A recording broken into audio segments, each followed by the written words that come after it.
This is post shirodara hair, so it's absolutely saturated in Ayurvedic oil.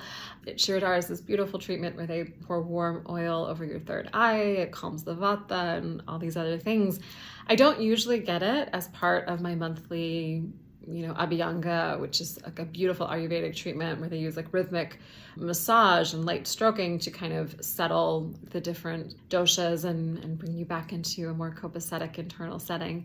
But it was offered to me today and I did it, and it's so lovely, but I usually skip it because the cleanup is quite immense. So please excuse my hair. But as I was leaving the abhyanga, I was just struck by something.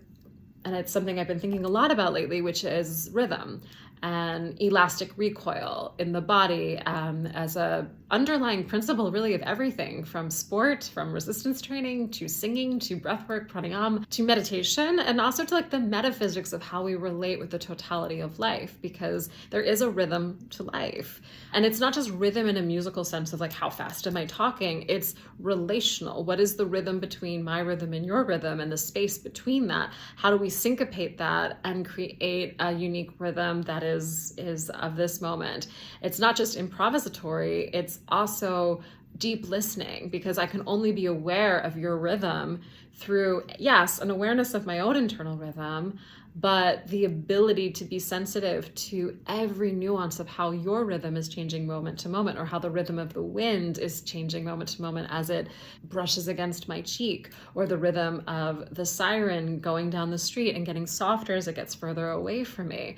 And so being aware of rhythm is really being aware of life. And as Ram Dass said, God is awareness. So the more you are aware of all of the fluctuations and the play in rhythm, both within yourself and outside yourself, it's a perfect, beautiful metaphor for really deepening your connection and your relationship with life itself. Richard Boleslavsky, who is a beautiful teacher of method acting, and he has this gorgeous book, which I talk about all the time with students, called Acting, the First 6 Lessons. It's really a spiritual treatise once you get past the first 2 chapters. And the last chapter is rhythm. And he's like, this is the most important practice, not only in acting, but really in all the arts, including the spiritual arts of being a cultivated being. But I'm always fascinated by how the physics of anything is the physics of everything.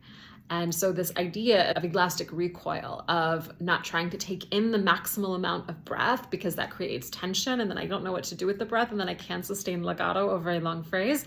It's actually trusting that I can allow all the air to leave, supporting in the way that is natural, but not creating excess tension within the system. Because really, what is the body but a bunch of different mitigating pressure systems?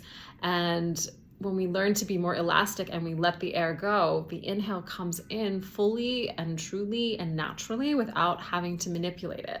But that's the same thing when we sing, when we allow sympathetic resonance, the principles of that, to carry the sound for us without having to overly manipulate it.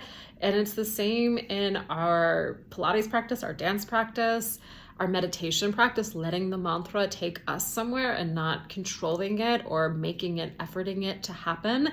And it's certainly absolutely true in just the metaphysics of life, right? So I'm really keen and curious to play with this, both starting with the physical and extending it to the metaphysical. So if anyone else is up for some exploration, I'd love to hear from you.